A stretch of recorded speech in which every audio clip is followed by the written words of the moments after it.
Hola, buenos días, bienvenidos a IPG Patsala de Español. Me llamo María Teresa Miramón y soy profesora visitante de la Universidad Jawaharlal Nehru en Nueva Delhi. Ahora vamos a comenzar con el módulo 16 del paper 10, que se titula Luis de Góngora.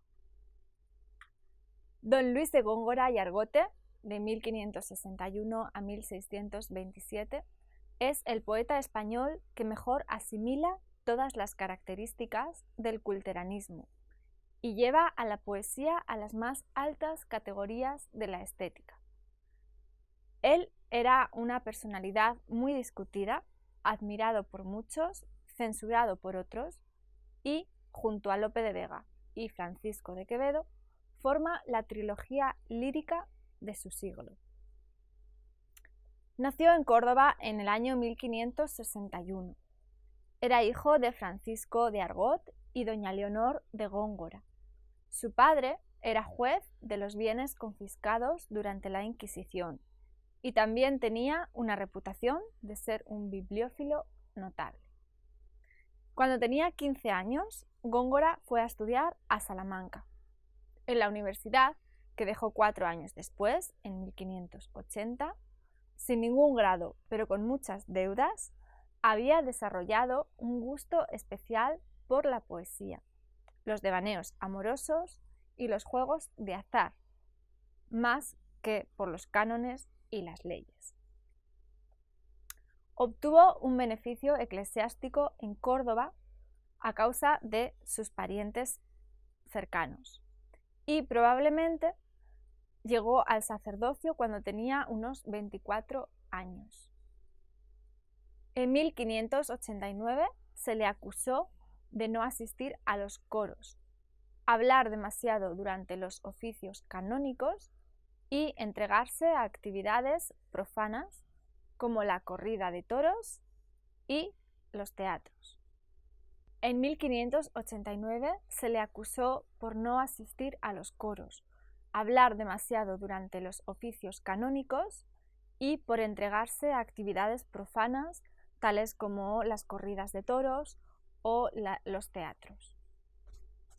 Con una omisión del cabildo, viajó por muchas regiones de España, como Navarra, las dos Castillas, Galicia, León, etc. Escribió muchos sonetos que recuerdan su paso por diferentes ciudades. También hizo viajes a Madrid y Salamanca. En Salamanca, en 1593, cayó enfermo y escribió un soneto titulado «Muerto me lloró el Tormes en su orilla». Durante su viaje a Cuenca, escribió los siguientes versos: «En los pinares del Júcar vi bailar unas serranas». También hizo viajes por Toledo y Granada que le impresionaron profundamente.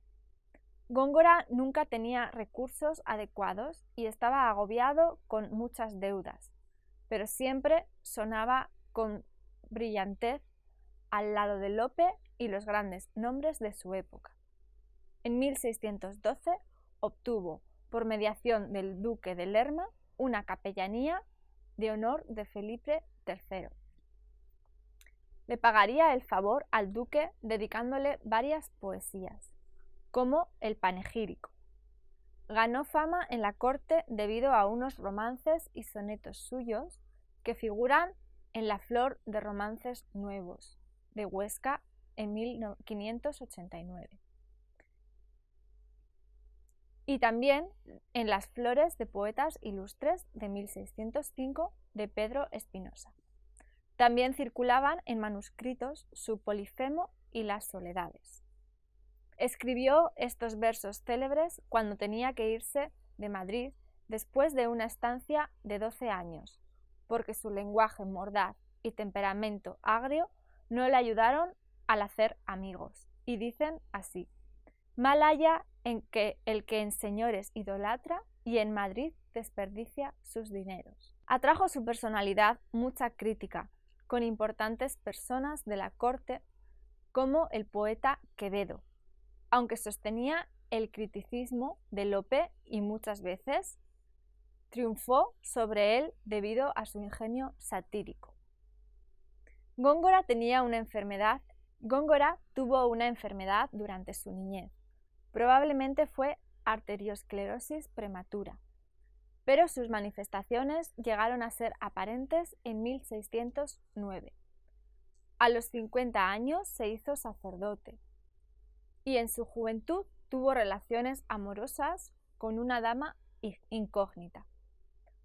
Un año antes de su muerte perdió la memoria y comenzó con dolores de cabeza y desvanecimientos hasta que murió en mayo de 1627 de apoplejía. Todo el mundo quedó afectado por su muerte, incluso sus propios críticos. Solo Quevedo le persiguió después de la muerte, diciendo con estos versos: «Fuese con Satanás culto y pelado, miren si Satanás fue desdichado». Un autor contemporáneo suyo le describió como, y cito, «Fue don Luis de Góngora de buen cuerpo, alto y robusto, blanco y rojo, pelo negro, ojos grandes, negros, vivísimos, corva la nariz». Su nariz fue un objeto de entretenimiento para Quevedo, quien la utilizó para burlarse de él.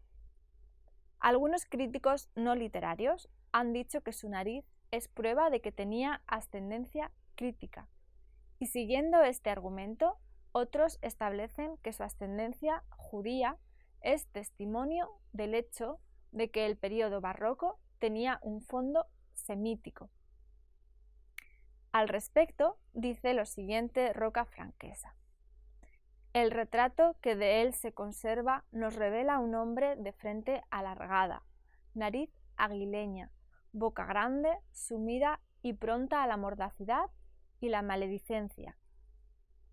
Aunque sus rasgos faciales no lo acusaran, sabemos, por testimonio de sus contemporáneos, y mejor aún, por sus mismos versos, que fue un hombre de carácter agrio, zumbón, amigo de ridiculizar las flaquezas ajenas, dotado de una vis cómica, no vulgar y de una propensión innata hacia la sátira».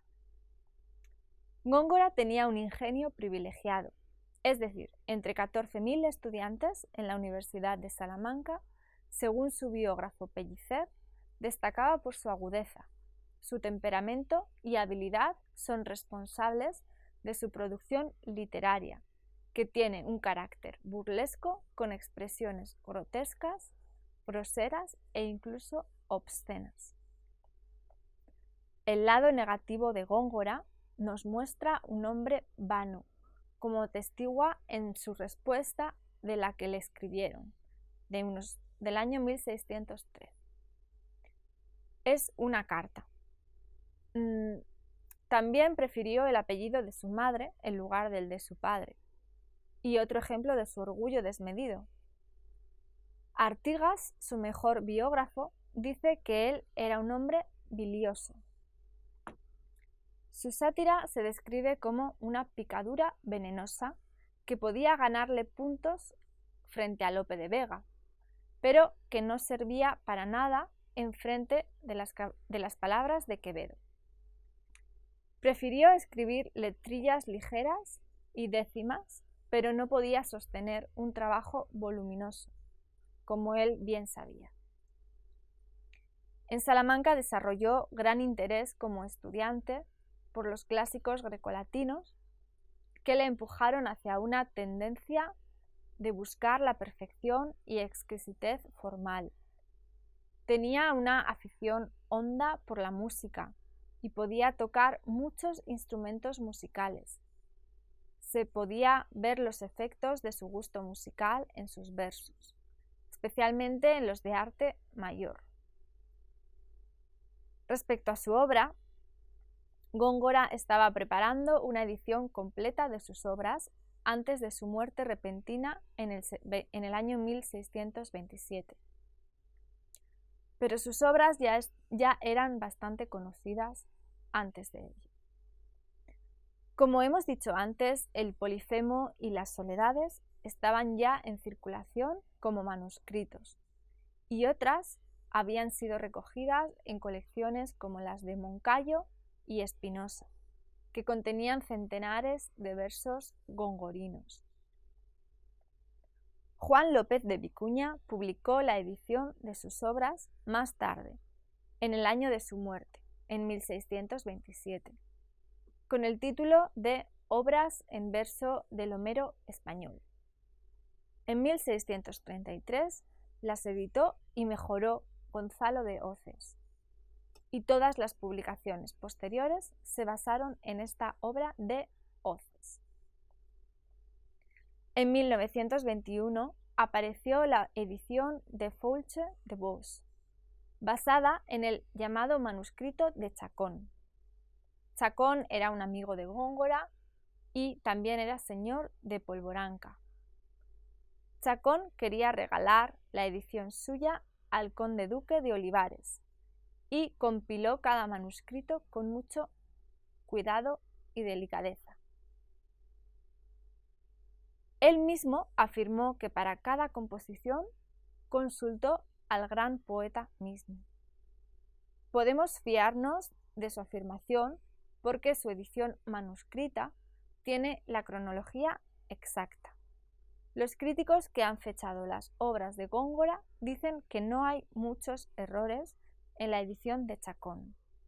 Así pues, el texto chaconiano es muy fidedigno al poeta. En general, se divide su obra en dos partes: pequeños poemas y poemas mayores. El primero tiene poemas de metro corto, como letrillas y romances, y también poemas de metro largo, pero de poca extensión, como sonetos y romances. El segundo tiene sus tres poemas más largos: el Polifemo, las Soledades y el Panegírico al duque de Lerma. También escribió dos obras dramáticas, llamadas Las firmezas de Isabela y El doctor Carlino. La clasificación de su obra gongoriana podría ser así. Primero, 94 romances auténticos y 18 atribuibles. Segundo, 121 letrillas auténticas y 25 atribuibles. Y tercero, 166 sonetos auténticos y unos 62 atribuibles. También tiene 32 composiciones sobre diversos temas de corta extensión, agrupados bajo el título Otras composiciones de arte mayor, y una atribuible del mismo corte, que es el prólogo a la gloria de Miquea. También tenemos tres poemas largos: el Polifemo, las Soledades y el Panegírico al duque de Lerma. Por otra parte, tenemos dos dramas: Las firmezas de Isabela y El doctor Carlino. Y por último, tenemos un epistolario de 129 cartas de escaso valor literario. El humanista Cascales, que tenía ocasión de conocer bien a Góngora,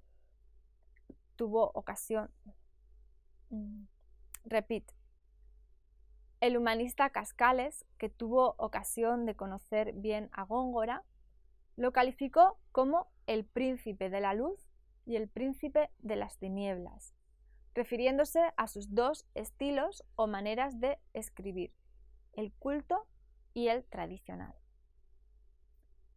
En el anterior siglo, Damaso Alonso empezó el debate sobre los dos Góngora, que se centró sobre dos etapas distintas del gran poeta.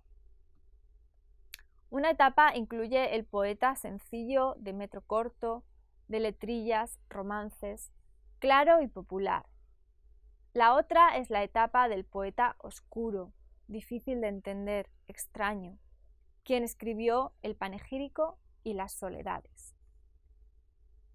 El año que divide las dos etapas del poeta es más o menos 1611. Antes de este año, Góngora fue considerado como un poeta normal, es decir, como uno que recibía premios por los críticos que memorizaban sus versos, pero no era especialmente notable. Pero después se convirtió en un poeta desequilibrado, excéntrico, que recibió la repulsa casi universal. La razón de este cambio podría haber sido las influencias de Marini o la lectura de los libros de Carrillo, como libro de la erudición poética, que influyó la vida estética de Góngora, o su enfermedad, que llegó a manifestarse durante esta época. Podemos decir que los poemas más grandes de Góngora son producto de una causa patológica, pero la crítica actual, sobre todo Dámaso Alonso, no creía en esta visión porque tenían pruebas de que el estilo de Góngora siempre había contado con la tendencia aristocrática y también con la tendencia popular, en un deseo de irse hacia lo real y evadir lo cotidiano en la búsqueda de la belleza absoluta, la cual heredó desde el Renacimiento, y la segunda etapa, que es solo una densificación e intensificación de la primera. Todos los factores estilísticos del gongorismo, tanto léxicos, literarios como sintácticos, están presentes tanto en los poemas de la llamada la primera época del poeta, como también en los de la segunda etapa. Dámaso Alonso se refiere al romance de Angélica y Medoro y a los poemas oscuros de Góngora, el Polifemo y las Soledades, y dice que ambos contienen las mismas metáforas, cultismos y giros sintácticos. Góngora utiliza para los dos poemas las mismas técnicas culteranas. Pero existe un cambio en la técnica gongorina de las dos etapas, y es el uso del hiperbatón, que es muy fácil y normal en la primera etapa de sus obras.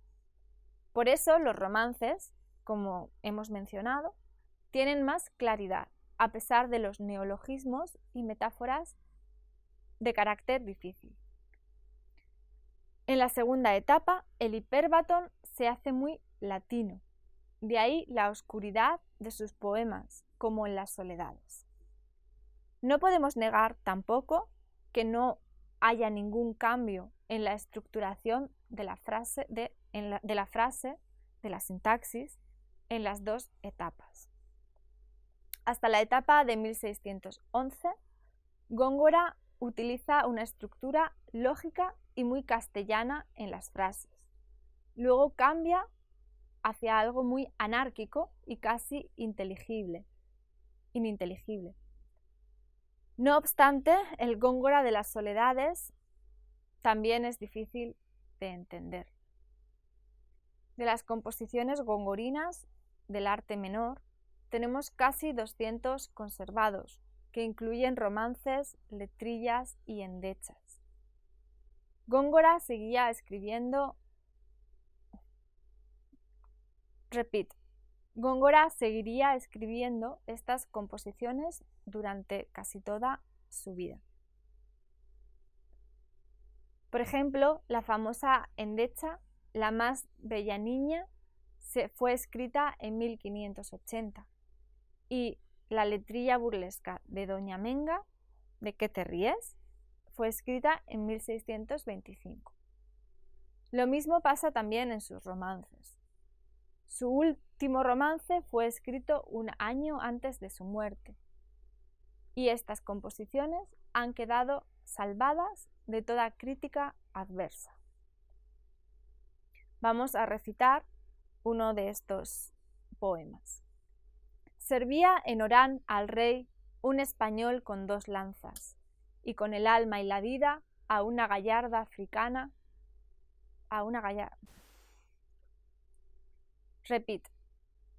Vamos a leer uno de estos poemas. Servía en Orán al rey un español con 2 lanzas, y con el alma y la vida a una gallarda africana. Góngora es el supremo escritor.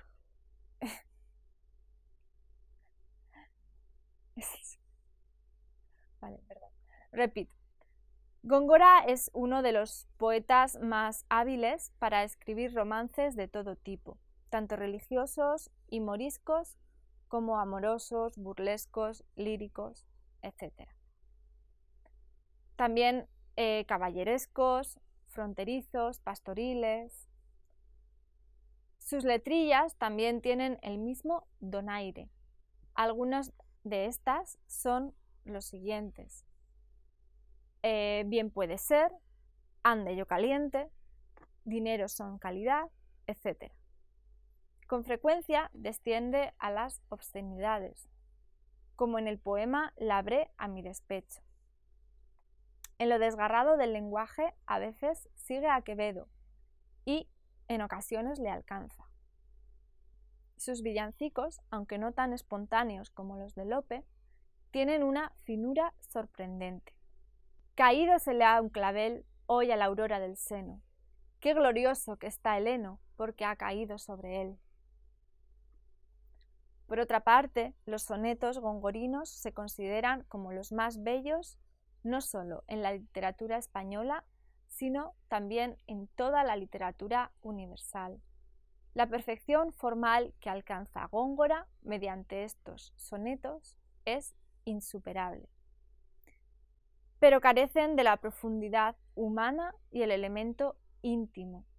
Podemos ver que son resultado del cerebro y no del corazón. Destacan los sonetos amorosos, como por ejemplo en el cristal de tu divina mano, burlescos, como los que menciona la polémica literaria de la época, por tu vida lo pillo, que me borres, es uno de los títulos, o los dedicados a ciudades y edificios, los de circunstancias y laudatorios, o los religiosos. El poeta escribió sonetos durante casi toda su vida y sigue escribiéndolos hasta poco antes de su muerte. Sus otros poemas cortos, Las silvas, Estancias, Tercetos y Liras, se pueden apilar bajo el título general de canciones, que tienen una belleza intrínseca. Son testigos de la conversión de Góngora desde sus primeros pasos líricos hasta un poeta completamente culterano. Por ejemplo, escribió la Oda a Carmoens por sus luisiadas en esdrújulas, lo cual es un paso muy significativo. También parece que tiene devoción absoluta por Herrera, cuyos pasos siguió al principio.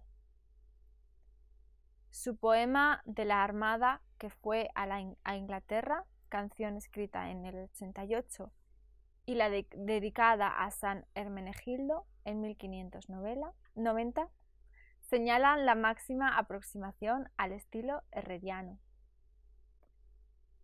En La Corcilla Temerosa nos da pistas de su estilo culterano en pequeñas dosis, que poco a poco,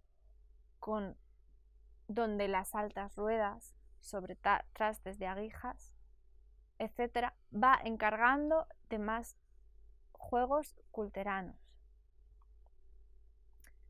Ello confirma la tesis de Dámaso Alonso de que en Góngora hay una intensificación de lo culterano en su llamada segunda etapa. Por ejemplo, la Oda al Arache tiene los mismos elementos igual que el panegírico y las soledades, tales como paisajes inspirados, etc., pero carece de la misma calidad que las posteriores. Sus tres poemas grandes, la fábula de Polifemo y Galatea, las soledades y el panegírico al duque de Lerma, reflejan la responsabilidad del poeta en su plenitud, sus virtudes y sus defectos. En estos poemas el culteranismo alcanzó su cenit. El Polifemo aparece primero cronológicamente y es el trabajo de un genio. Tiene 504 endecasílabos distribuidos en octavas reales. Es un cuadro lírico descriptivo sobre la historia amorosa de Acis y Galatea y la venganza del monstruo Polifemo. Consta de las más armoniosas notas de su lira. La mezcla de su poesía, pintura y música es insuperable. Cada verso es dócil y hace de ello lo que exige la estrofa. Cada estrofa es una unidad perfecta en sí misma, sin romper la armonía del conjunto. El Polifemo es sin duda la obra mayor lograda del poeta, con inspiración en Ovidio por su gusto clásico. Y dice así: la fugitiva ninfa, en tanto, donde hurta un laurel su tronco al sol ardiente, tantos jazmines cuanta hierba esconde, la nieve de sus miembros da a una fuente. Dulce se queja, dulce le responde, un ruiseñor a otro, dulcemente. Al sueño de sus ojos la armonía, por no abrasar con 3 soles el día. En las soledades hay bastante desequilibrio con el uso de las metáforas extrañas. Definen un gusto por lo original. Elipsis considerables, hiperbatón muy violentos. En las soledades hay un gran desequilibrio con el uso de las metáforas. También hay bastantes elipsis, hiperbatón, y se manifiesta en este punto el barroco en sus tonos más violentos. Aunque hay un fondo narrativo, son también bastante líricas. Parece que Góngora quería escribir 4 partes del poema, que se llamarían Soledad de los campos, Soledad de las riberas, Soledad de las selvas y Soledad del yermo. Pero solo escribiría las 2 primeras y parte de la segunda quedó inconclusa. Lo que nos queda, por último, es la dedicatoria al duque de Béjar. Son 37 versos y también tenemos la soledad primera íntegra y la segunda. La primera tiene 1091 versos y la segunda solamente 979, porque está sin concluir.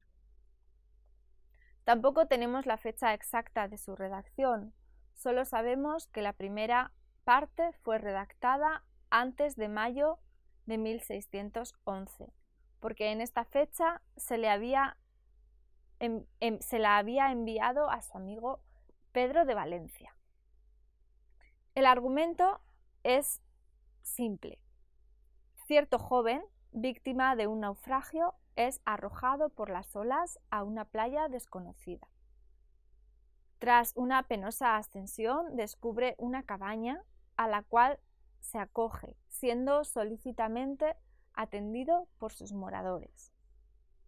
Con motivo de unas bodas entre campesinos, presencia diversos bailes, juegos, escenas bucólicas, hasta que la pareja de novios se retira al tálamo nupcial. Hasta aquí llega la primera soledad. El escenario de la segunda cambia por entero. Antes era la sierra y ahora es la playa. El mismo joven errante que se nos aparece en una cabaña de pescadores presencia u oye el relato de las penosas tareas de aquella gente para acabar con la descripción de una cacería. Aunque la obra está incompleta, no es muy difícil hacer un juicio sobre ella mediante la mitad que tenemos. Algunos críticos dicen que es muy incoherente en sus impresiones sobre la naturaleza. Las soledades están escritas en silbas de extensión variable. Cada verso es expresivo y describe la naturaleza de manera cromática, es decir, utiliza palabras como plata, cristal, mármol, diamante, oro, etc., en una serie adjetival. No se refiere al mar como argénteo, sino como plata. De manera similar, no se refiere a la carne como blanca, sino como de nieve. Al panegírico al duque de Lerma, del 1617, es mucho más oscuro que las Soledades y que el Polifemo. Contiene 632 versos en octavas reales, en 79 estrofas, que aluden a factores mitológicos, históricos y geográficos. La divulgación de estos poemas resultó una verdadera batalla en la época. Como Góngora encarnaba el estilo más puro del culteranismo, poco después se dividieron los campos, es decir, por un lado los amigos de Góngora y por otro lado sus enemigos, quienes lo rechazaban. La batalla continúa hasta hoy día y continuará incluso después, porque el culteranismo se centra sobre la esencia de lo poético. Para unos lo poético es exactamente lo que hizo Góngora y para otros es otra cosa. Góngora fue el tema de ataques críticos desde casi todos los ángulos, desde la escuela humanista, Pedro de Valencia y Cascales. Ellos decían que fue Lope quien tomó parte contraria contra Góngora. Desde la escuela humanista, Pedro de Valencia y Cascales le criticaron. Por otra parte, desde la escuela popular, fue Lope quien se puso en contra de Góngora.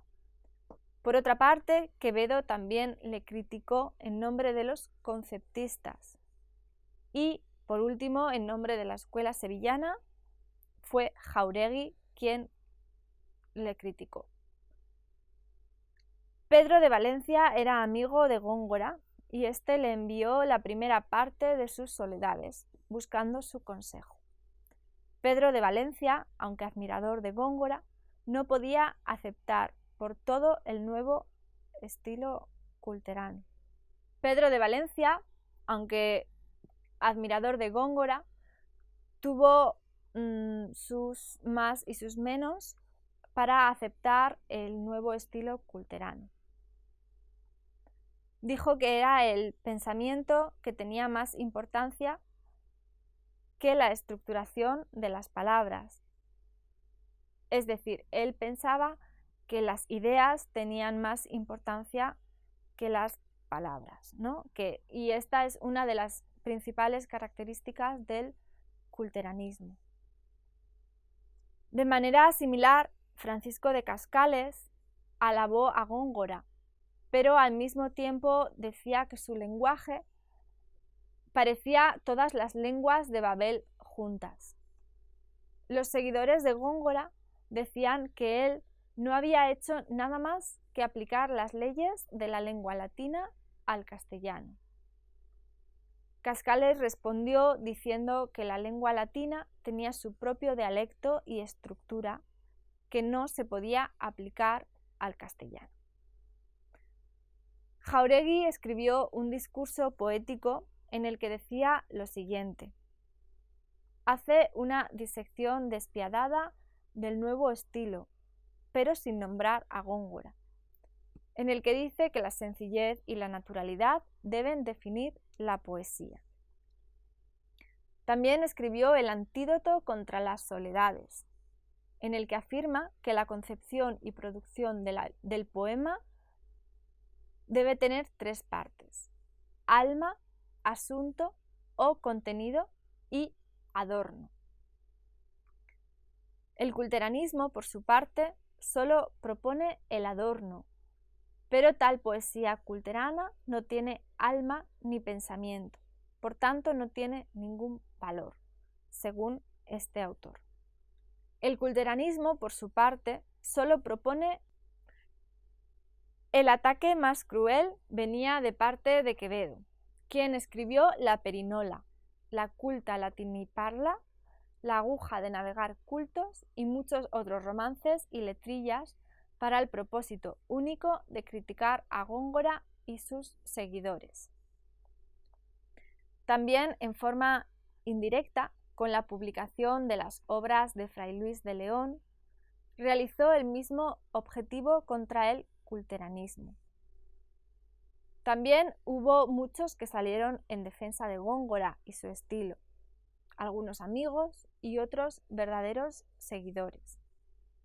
Pero en el siglo XVIII se produjo una acentuación del menosprecio hacia Góngora. No obstante, a principios del XIX sus obras empezaron a ser comprendidas. En el siglo XX, a causa del estudio realizado para conmemorar su tercer centenario, ahora tenemos una idea casi exacta y objetiva del poeta. Como conclusión, podemos decir que los dos Góngoras que tenemos, uno el de los romances y sonetos y otro el de poemas oscuros y difíciles, marcan un paso muy importante en el desarrollo y crecimiento de la lengua castellana.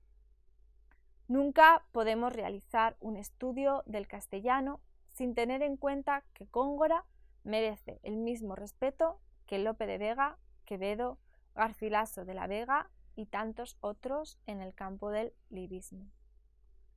De todas formas, Góngora, a pesar de todas sus críticas y todos sus defectos, permanece en la memoria española como un poeta del primer orden en España.